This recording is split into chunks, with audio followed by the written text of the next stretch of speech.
kraja može vam približiti obnovljena mlinica u mjestu Korane, gdje i sami možete biti svjedoci kako voda rijeke Korane padajući na drvene žlice pokreće kamen koji kukuruz i druge žitarice pretvara u zlatni slap brašna.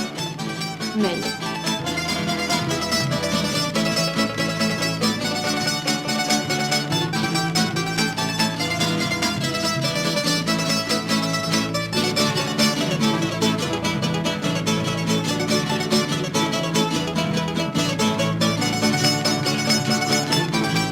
Prošlost vam mogu dočarati i alati i predmeti koji su se koristili u poljoprivredi i domaćinstvu, a izloženi su u etno kući u samom centru Rakovice.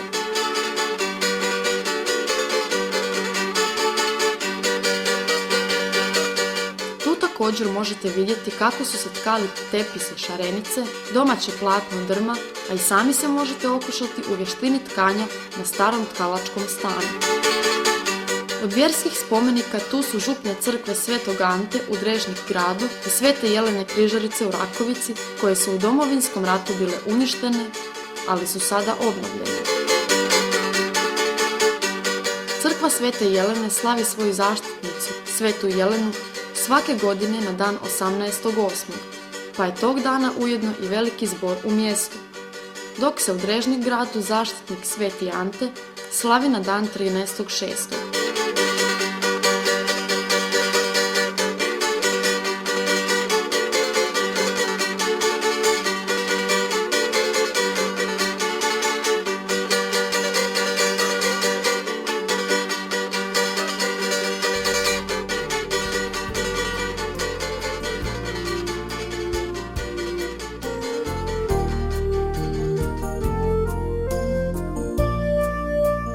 Ako ste ljubitelj vožnje biciklom, uživajte u ljepoti krajolika vožnjom obilježenim biciklističkim stazama u dužini od 30 km.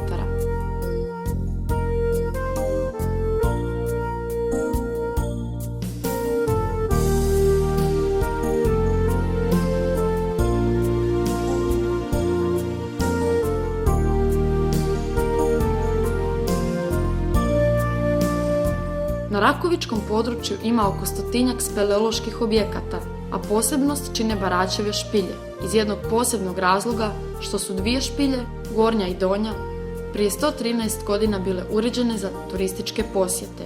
Danas je samo Gornja Baračeva špilja uređena za turističko razgledavanje, gdje posjetioci uz svjetlo eko baklji imaju doživljaj bezgranične ljepote krških formi, iznjedrenih od najveće umjetnice prirode.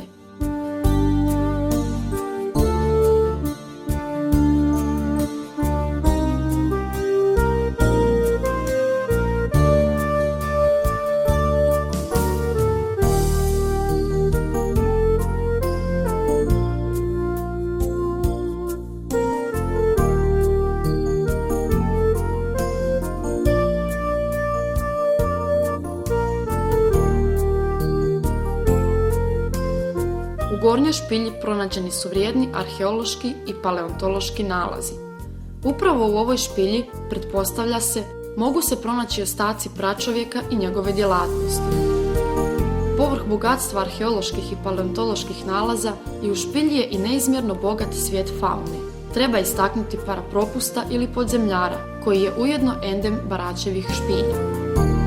Upravo zbog ovog velikog broja, bogatstva i ljepote speleoloških objekata i istog stvaraoca, rijeke Korane, Rakovičko krško područje možemo nazvati podzemnim Plitvicama.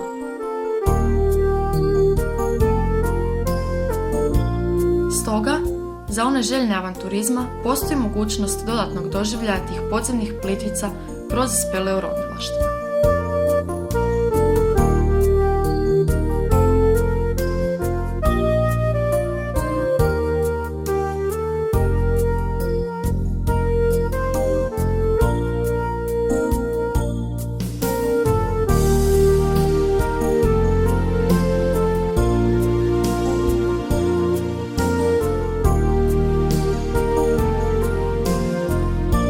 Također se možete okušati i u sportskom penjanju na penjalištu iznad Gajine pećine.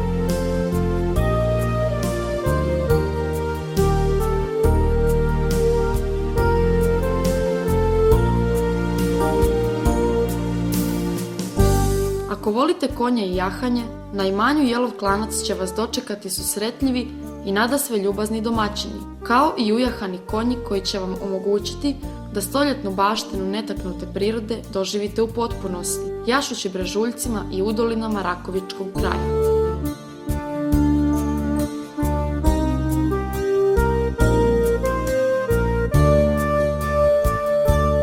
Jahati možete u proljeće, ljeto i jesen, dok se u zimskim mjesecima koji obiluju snijegom, sa ljepotom i čistoćom prirode možete upoznati vozeći se saonicama sa konjskom zapregom ili sankajući se na mnogobrojnim brežuljcima.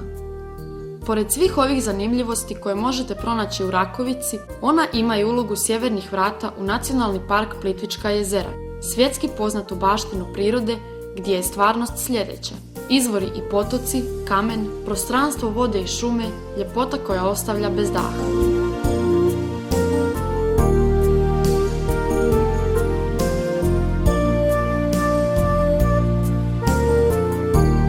I sve to traje od prvih dana proljeća, preko ljeta i jeseni do zimom okovanih slapova, kada šetnju parkom možete zamijeniti skijanjem i sanjkanjem na zato kvalitetno uređenim stazama.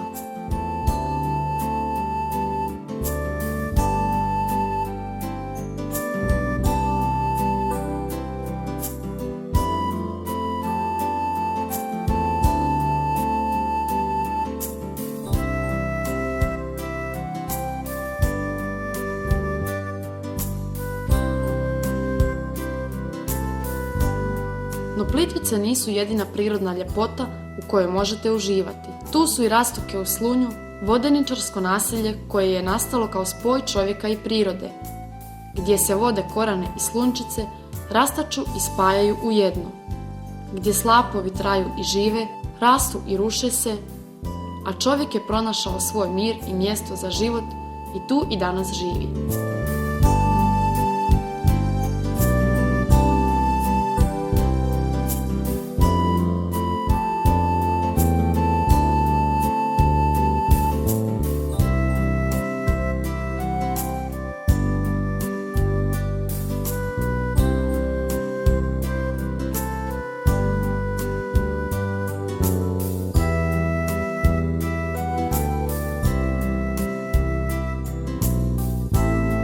Dakle, dođite u Rakovicu, kontinentalnu turističku destinaciju, gdje će vas dočekati spoj ljepote prirode, bogatstva sadržaja i nadasve ljubaznost domaćina.